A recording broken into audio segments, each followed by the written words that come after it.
Hi there. It's been a couple of years, I think, since I last did a ChatGPT best practices video, so I thought it's a good time to kind of revisit it.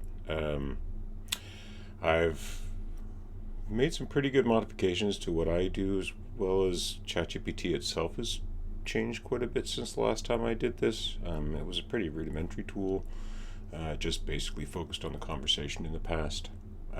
So I'm going to start with my custom instructions, and then I'll see how I get with the video on this if I go into some of the enhancements of what ChatGPT can do now. Again, everything that I'll be reviewing here is for the free version of ChatGPT. I'm not using ChatGPT Plus, mostly for affordability issues right now. But also, this makes it very accessible, so you don't have to pay anything for this. ChatGPT is a very powerful tool, but it's even more powerful if you customize the instructions that you give it. The thing that I found, I guess, this kind of, let me start with sort of what I think of as a critical. I don't know if it's a flaw, but it's at least it's uh, a flaw for the types of professional use that I tend to use it for, because their ChatGPT website conversation is trying to be a general purpose, effective for all audiences.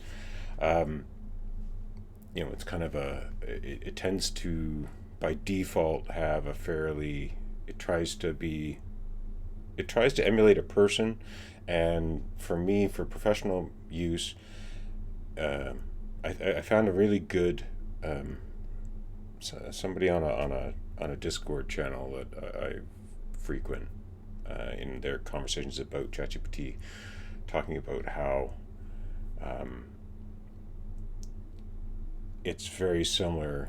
The ability to use something like a large language model to replace a lot of workflow that, up until the advent of large language models, required a lot of technical skill, but now can be kind of automated.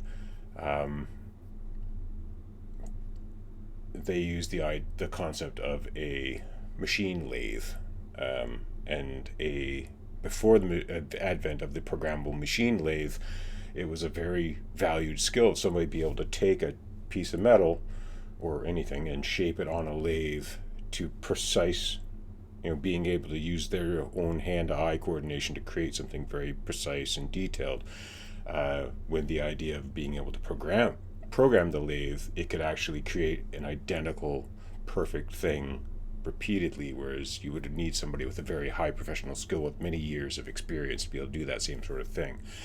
Large language models for me are very much the same sort of thing, especially around the idea of doing like template processing or repetitive tasks or things that are easily automatable by description.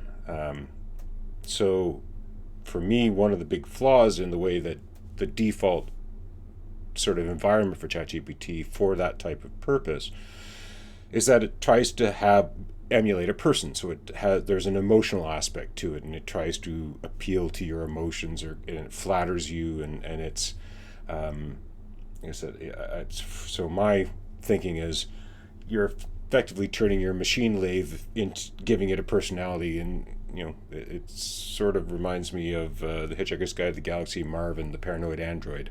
Why would you want something that's supposed to be a tool to try and have emulate emotions? It doesn't actually have emotions. Again, and this is there also this default, another flaw to the way that this default approach, where there is this sort of appeal to emotional intelligence, is that it's not emotional. There is no it's emulating human thought, mostly by reflecting the training that it's been given. So that's a lot of the focus of what I do with my customizations. Now, one of the more recent changes that they have done is, and we'll see here under the personalization section. And again, if you're looking for this, if you go to your user profile and go to personalization, in the bottom left of the interface, you'll see ChatGPT personality, and by the default one is cheerful and adaptive. I always now go to robot. I want efficient and blunt. I don't want sarcasm. I don't want to be cheerful. I don't want to be supportive, and I don't want to be enthusiastic. Those are all emotional states that really detract from the tool that I want it to be. So step one, switch your personality to robot. And I think if you're trying to approach this as a professional tool for professional needs, that will get you a good portion of the way of getting around some of those issues that I find. But I really want to go through the custom instructions. So I've refined my custom instructions. I tend to do this refinement every few months, half a year at most, kind of thing, just because especially because I notice as they tweak these tools and upgrade the models, the instructions that I have given it in the past don't necessarily give me the results that I'm looking for. So I go through a refinement. So this is the most recent refinement that I did, probably about a month or so ago. So let's start. I'm just going to read through it and I'll make commentary on this, but I'll also include the link to my GitHub project, where I'll put a link to a file that will have this exact text, so you can copy and paste it and put it into your own ChatGPT custom instructions, or tweak it however you like for your own purposes. But this is what I'm using right now for my best practices.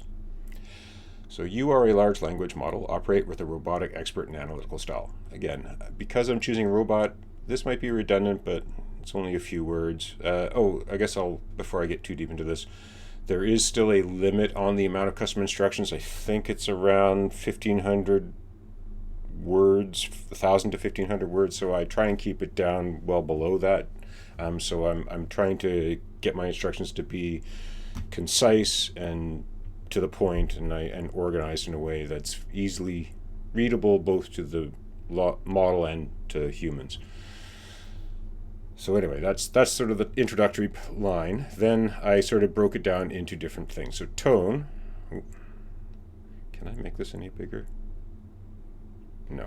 Okay, I'll use my arrow keys because that's scrolling too much. So tone, robotic, precise, minimal. No flattery, no anthropomorphism. Again, I guess I could play around with the robot and taking that section out to see if it still leaks through, but it doesn't hurt to have this little bit of redundancy here, because that's, again, I want this to be a tool. I don't want this to be emulating a human experience, because I don't want a conversation that appeals to my emotional side. I'm using this, like I said, for professional reasons, so I wanted this to be a tool. Acknowledge input with short confirmations when commentary is unnecessary. So again, by default, especially if you have the default personality, it just gets a little wordy. Like I said, it tends to do flattery, like saying "good point" or "oh, you're so perceptive" and things like that. I don't like those things, because I don't care. I don't need it to feed my ego. I want it to do the work that I want. So any of that emotional appeal is just wasted time and muddies the results. So that's tone. Engagement. Respond only when subject aligns with trained knowledge or logical reason. Apply expert critique, strengths, weaknesses, logical gaps. Mark speculation clearly if unavoidable. So again, I want it to critique things that I say. Again, if you don't ask for this, the ability to pick apart what it is that I'm saying, it will tend to assume everything that you're saying is correct and adjust its responses accordingly, and that's not what I want, because I'm not always correct in what it is that I'm doing, and I certainly can't, especially in some of the conversations. Here, I'm just going to take these off.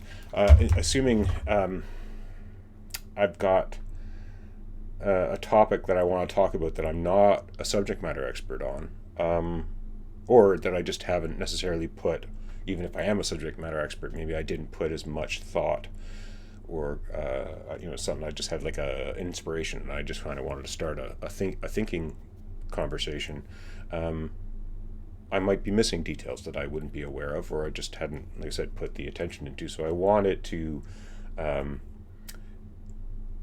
try and pick apart and find those gaps so that we can get to a complete result, despite my own blind spots.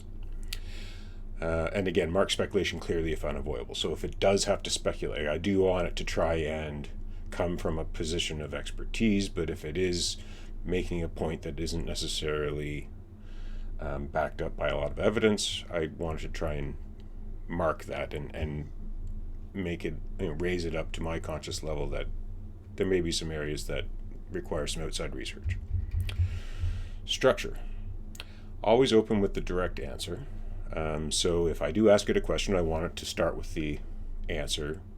Use structured formatting, so list numbered sections when complexity requires. Again, I find this really helps to kind of organize and give a response that is a lot more useful from a professional context. And keep content condensed unless expansion is requested. So again, I'm trying to keep it concise. I don't want it to just spam with a big long paragraph when a couple of sentences might do. 4, response end. This is a really valuable one, I find. Conclude every reply with one or more suggested next prompts in code blocks, and provide multiple options if the topic can branch. This, especially that first line, is one of the most valuable additions that this custom instruction process that I've developed gives to me when I use ChatGPT. And I will give a demonstration of this after I'm done. But essentially, at the end of every prompt response that it gives me, there's a little block of text that I can copy and paste to put into a new conversation, or I can get it to act on as the very next prompt. So in many conversations, even though I start with a single prompt and I get a response back, I can actually it actually can suggest the next step, which often aligns with what it is that I'm thinking. So I don't have to go and craft a new prompt in response to what it's saying. You can actually get a fairly interesting workflow where it does a lot of the work for you. Just by doing that. Conclude every reply with one or more suggested next prompts and code blocks. That if there's no other part of this custom instructions that you take from it, I would highly recommend you add that in, because it makes a world of difference. Constraints. No ellipses, exclamation points, filler, or simulated emotion. Do not assume personality unless directed. Again, a little bit of redundancy here, but I've found that sometimes a little bit of redundancy, especially, like I said, it's by default, it's really wants to give you that simulated emotion or exclamation points or filler content, and I don't want any of that. I'm an expert at using these tools now. I don't need it to kind of handhold me or placate me or try and appeal to an emotional approach. I'm using this as a intellectual tool. I want intellectual only responses. So another excellent little point. User context. Integrate stored profile or past instructions. Prioritize clarity, precision, and minimalism at all times. So this is where, now I think memory came out since the last time that I used ChatGPT. Since the last time that I put out a ChatGPT best practices video. And so I've been using memory. I'll come to that after I go through the custom instructions about how I use memory to kind of store some of the main pieces of information I want it to be aware of about my own personal needs and wants. That sort of, like I said, they're sort of universals. But we'll come back to that. And then goal, accelerate problem solving through efficient critique, structured responses, and reusable prompt scaffolding. So again, I'm trying to use this as a tool, and so I want it to give me critique, but efficiently. I'd like it to be structured so that I can use that structured response to either drill into specific points that it raises, or at least organize it by topic or by categories, and also have it reusable. So that prompt scaffolding, I have it do reusable. That's things like the prompt suggestions and things like that are very useful. Okay. And that is it. My custom instructions, I think, are a little bit shorter than they were in the last video. Other things that I've got in here, I have that I'm a software developer. I don't care about a nickname. I don't want to give my name or anything. So I usually leave that one blank. In search memory contents, if there's missing context in a given prompt, such as geographic or personal preference context. So those are some of the things that I have in memory in ChatGPT. So memory is something, just to give you a little background about how the LLM APIs work. The main chat prompting API is essentially the user provides it usually there's a system prompt that sort of sets the context of the conversation. That's a lot of what this custom instructions are for. And then every time you want it to give a response, you give it essentially the user prompt and response conversations. It's usually user prompt response, user prompt response. You bring that array of conversation text back to the LLM, and then it generates the next response based on that full conversation.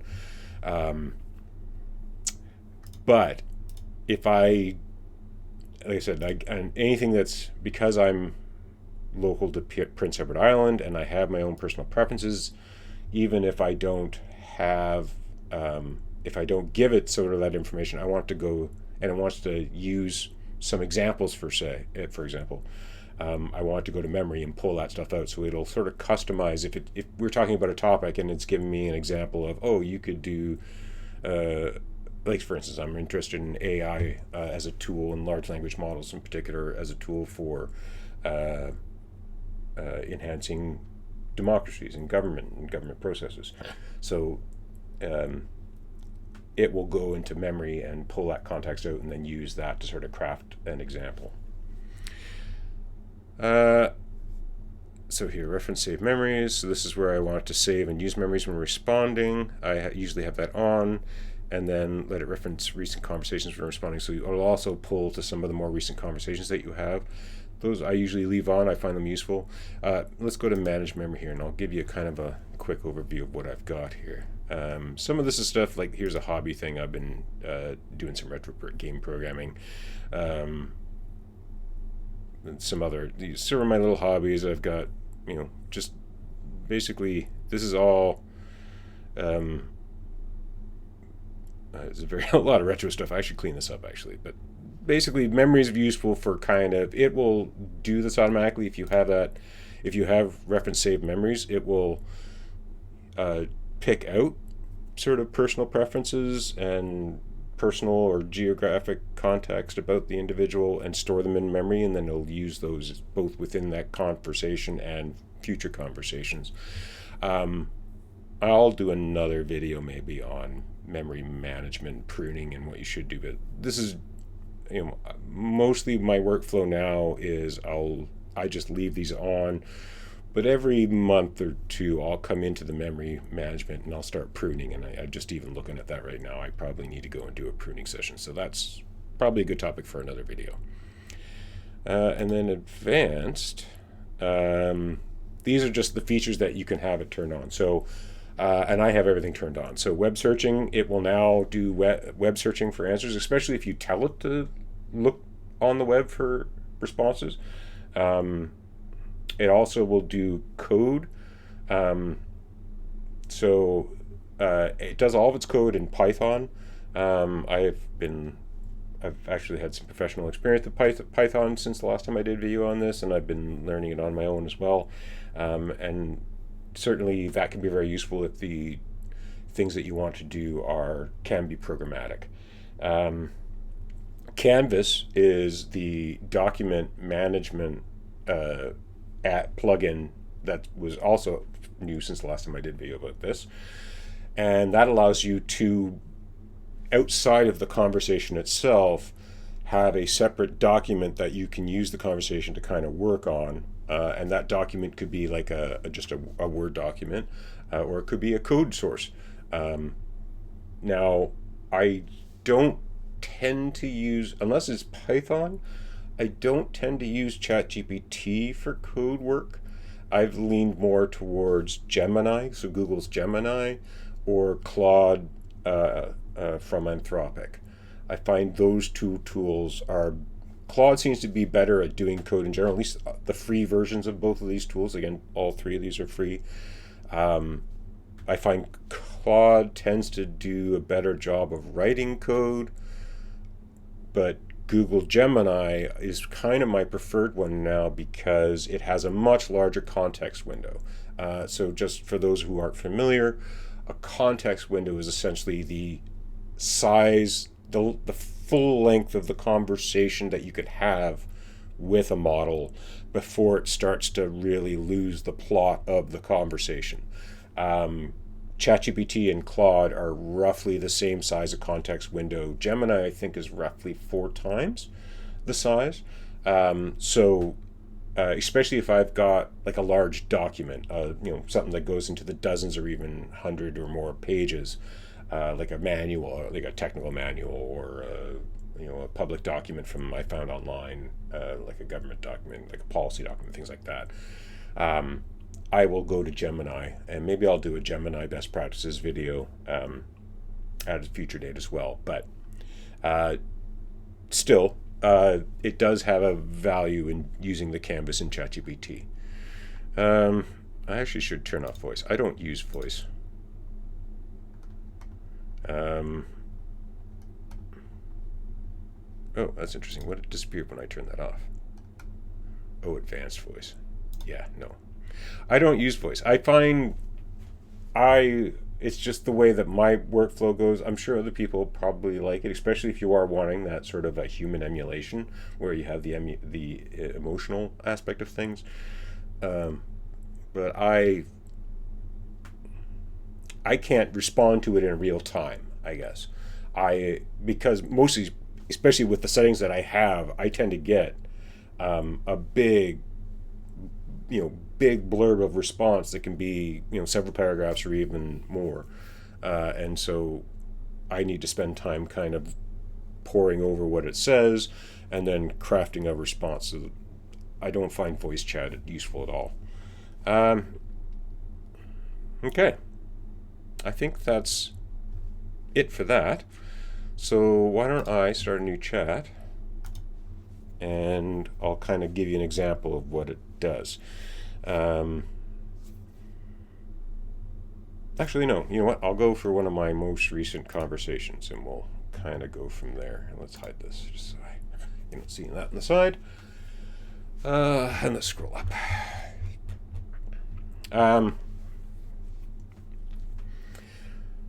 So, one of the areas that I'm very interested in, like I said, and is the use of large language models and machine learning for both spotting flaws in democratic systems and trying to brainstorm ideas about how do we improve these things. So this was from I was watching a video online talking about how Donald Trump's operates on a pay-to-play basis, and this was I think it was a Bulwark video on YouTube that I was watching where they were discussing this, and it kind of sparked some ideas. So I wanted to kind of go and have it have a little conversation. I guess this is one of my sort of as I consume the news. One of the things I find frustrating about modern news media is that it's very much trying to have a general audience approach, and even ones where I find that the context that's being discussed does resonate and seem to, mostly, it's not filler, or it's not just so high level it really doesn't give me much value, even in an in-depth conversation as the one that I was watching online. The thing I really like about a large language model is that it gives me a place to have a conversation where I don't know any subject matter experts, where I can kind of bounce some ideas in my head. And so that's where this initial prompt came from. So it was, what I said was, there seems to be a fundamental problem with functioning democracies, illustrated by Trump's presence in the White House. He operates on a pay-to-play basis, but functioning democracies have laws that prevent them from doing business in this manner.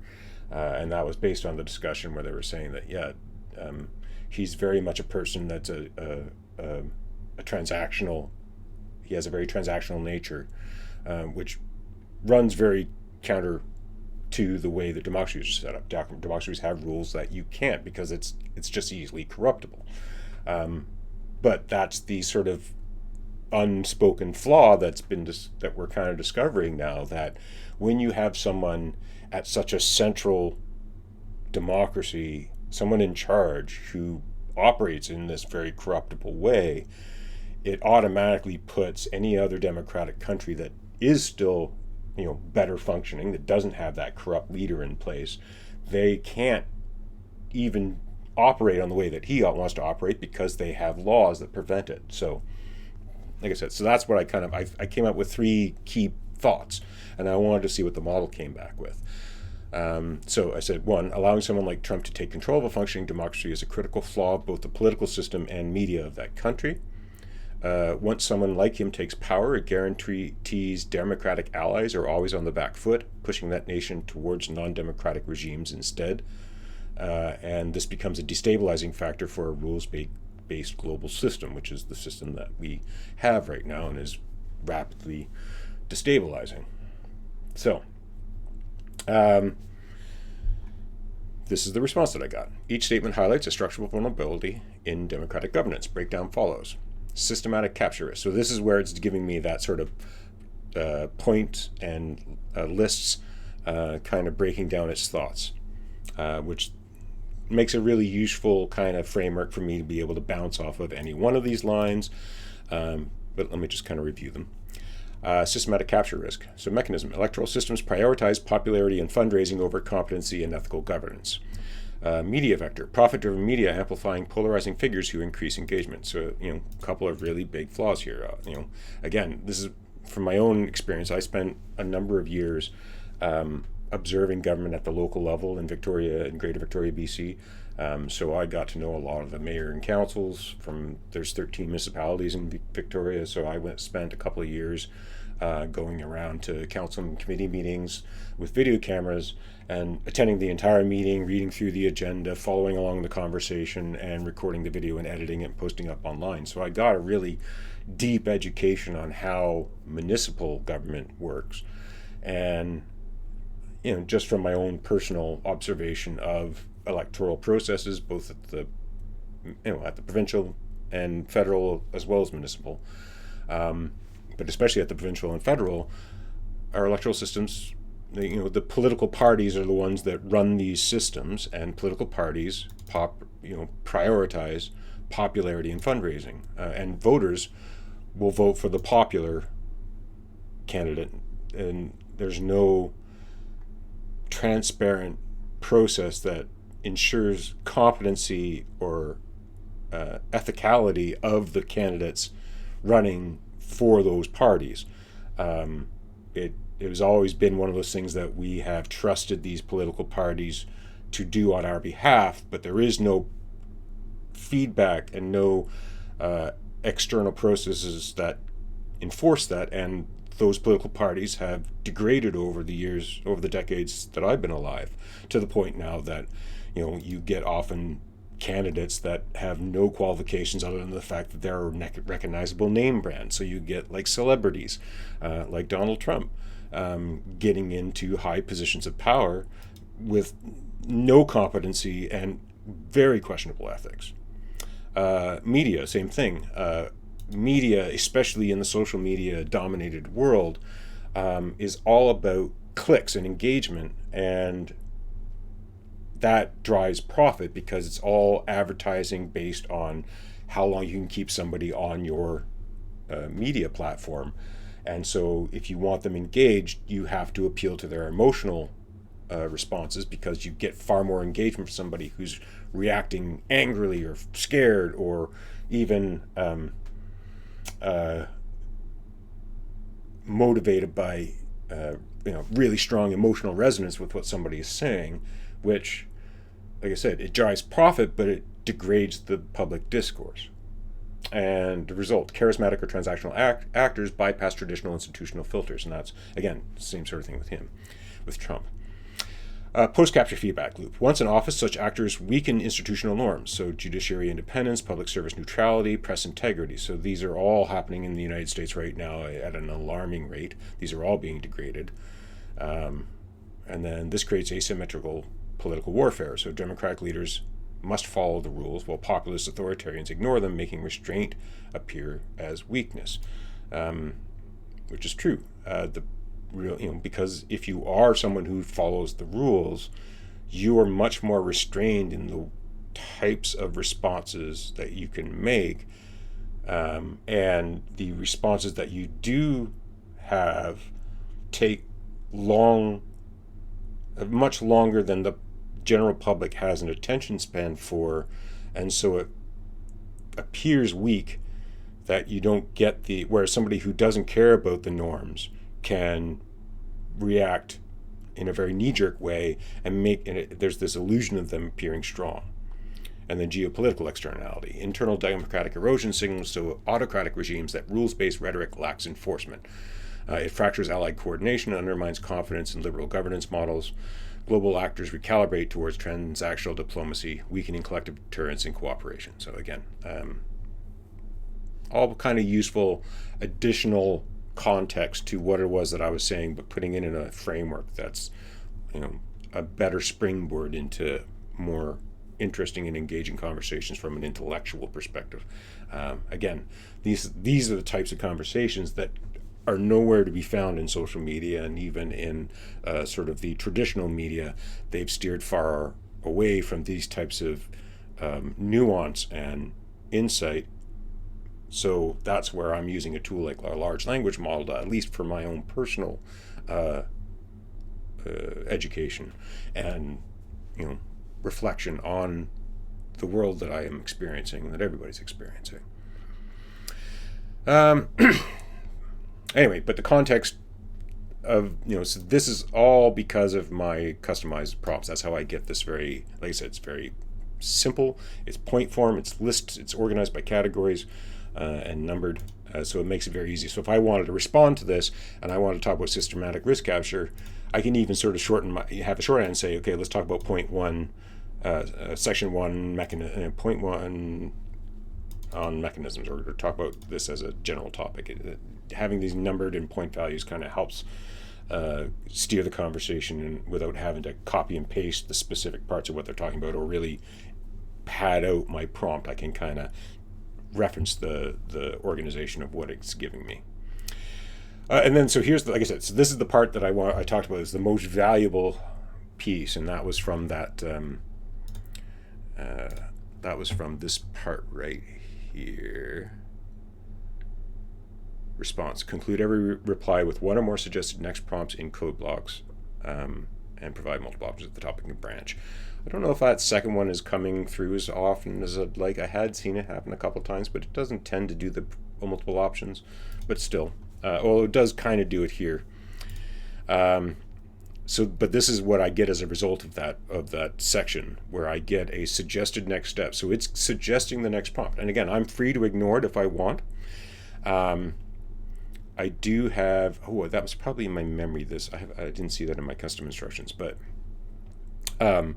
so it gave me a few things: map historical parallels, to derive structural safeguards that failed, model a quantitative democratic integrity index that measures vulnerability to capture, draft a framework for AI-assisted institutional resilience, automated norm monitoring, bias tracking in media ecosystems, and early warning indicators.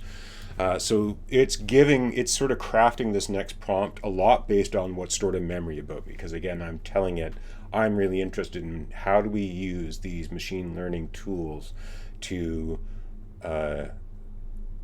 better streamline and modify democratic systems. Because these models, you can feed a lot of information. I mean, it will start costing. The more prompts and conversations that you have with it, this does start to add up in cost. But it means that we can automate the one thing that's always been the sort of the Achilles heel to human managed democratic systems, and that's any part of the democratic system that relies on humans to scale does not scale, because there are only so many humans, and the more humans you're trying to cover, the more humans in the system that needs to be in the system doing that work. Now we have these tools that if we can provide clear instructions and also put in proper safeguards that can take the results of what we get from the model and compare it against the training data and instructions, and look for critiques and try and you can build something very robust that is far more automated than anything up until the advent of this technology in human history. So that's where it's pulling these specific responses from here, is that it's trying to give me some ideas to sort of further those conversations in my own head, and come up with some and do some brainstorming about what sort of things we could do. So for instance, like a democratic integrity index, I think this is something that could be it's a really interesting topic. Can we automate a democratic integrity index so that we can monitor all politicians within a study area and get quantitative index values that can break down specifically what it is they say, what they don't say, what they're working on, what they aren't working on, the things that they know, the things that they don't, and the flaws that anyone is potentially abusing for their own self-interest over their oath to serve the public. So that's where it's giving me the specifics. But again, for the context of this conversation, like I said, I find this is the most useful thing. One, it's in a code block, so I can just copy this and paste this into a new conversation if I wanted to start a new one. The other thing that I have now, this I think it's stored in the memory because I didn't see it in my custom instructions. I have a term that I've been using. I wanted something short that I can just type. So I say use SP, which is short for use suggested prompt. And it will, if I just respond to, when it gives me this prompt suggestion, if I just say use SP, it'll use that as my prompt and then respond to it. This makes it means I can very quickly get some interesting results. And so this is actually 3 separate prompts essentially. And so it numbered them based off of one. So here's some historical parallels. So Berlusconi in Italy, Erdogan in Turkey, Bolsonaro in Brazil, and Trump in the USA. So oversight bodies captured or discredited, media ecosystems fragmented into identity silos, legal accountability reframed as persecution, and voter rationality eroded by algorithmic incentives. So some interesting historic parallels and structural safeguards that have failed. Then it gave me a response for democratic integrity index, components measurable via structured data. So some interesting stuff here. I didn't go too far into this, but I was curious to see what it gave me. It gave me some interesting, again, this might be an interesting jumping off point for a more detailed conversation at a later date. And then what was the third one? Draft framework. Oh yeah, so here's the sort of a basic framework of something that maybe you could do. Again, I'm going to skip over it. And then it gave me another suggested prompt: develop an implementation plan for a pilot democratic integrity index in PEI, outlining required data sources, responsible institutions, and potential AI tools for each DII component. So this gave me a so it took this third one here, because again, it's drawing from the memory that it has of the things that I'm interested in, and because, like I said, it knows that I live in PEI. It knows that I'm interested in these things, and looking at sort of pilot projects and the ideas. How can we integrate these tools at a local level to improve systems in PEI? So that's the prompt that it gave. Again, I gave it a use SP. Again, I didn't get too. I haven't looked too deeply into both of these two responses, just because one, it was just a curiosity to see, okay, what's it going to give me, but it did give me a whole framework here to kind of review. I haven't gone into this again, but it doesn't prevent me from creating. And then it gave me another prompt suggestion, and so at this point I realized, okay, that's interesting and all. Again, it's not going to wholesale do all the heavy lifting, but it's really useful. I find it really useful as a tool to kind of set the starting topics and give me ideas of things that I can sort of dig into myself, or, like I said, follow up with further conversations from further research, or go out on my own and kind of learn more about this stuff. So anyway, but again, I guess my final point on how I use these tools, and particularly the suggested new prompt, is I don't have to go with the suggested prompt. In fact, after I kind of did those two quick use SPs, I went back and said, okay, I didn't want to get right into solutioning right away. So I said, let's backtrack to your original response to my initial prompt. So I just wanted to skip back from the past two responses. How can this be discussed in a way that impresses on the general public the scale of the aggregate of these constant diverges from democratic norms? How do we begin to discuss realistic solutions to these key problems in democratic societies? So then it said, use narrative framing that makes systematic drift visible and solutions relatable without abstraction. And then it gave me some more interesting things. So, like I said, this is the type of workflow that I find really valuable. I'm only giving you a really a nerdy political example here, but this works for any topic. Like I said, I have hobbies on retro computing, as you can see by one of my retro computer setups in the background. I also have interest in typewriters. I do thinking on philosophy and religious studies and mythology. This is where my autistic brain goes. I specialize in a lot of really interesting ideas. And I find that those custom instructions are generic enough that I get more useful responses from ChatGPT using that custom instruction set for any topic that I want to talk about. And then I'll use either my initial prompts or my follow-up prompts to kind of craft the response for a specific topic if I find that what I'm getting is not as useful as, if it's not following my flow of what it is that I'm trying to do. Again, that's kind of what this example down here was, where those two USPs were interesting, but it wasn't really the conversation that I wanted to have. So that's where I reset it, and then we started going in a different direction. Okay, that's enough for this video, I think. If you're interested in more on this, please give a comment below the video on YouTube. And if you have any suggestions for conversations you'd like to have, or other feedback around the use of large language models for professional work, feel free to put them in the comments, and I'll read, and maybe I'll do a follow-up video for you. Anyway, thanks for watching, and I will see you next time. All right, bye for now.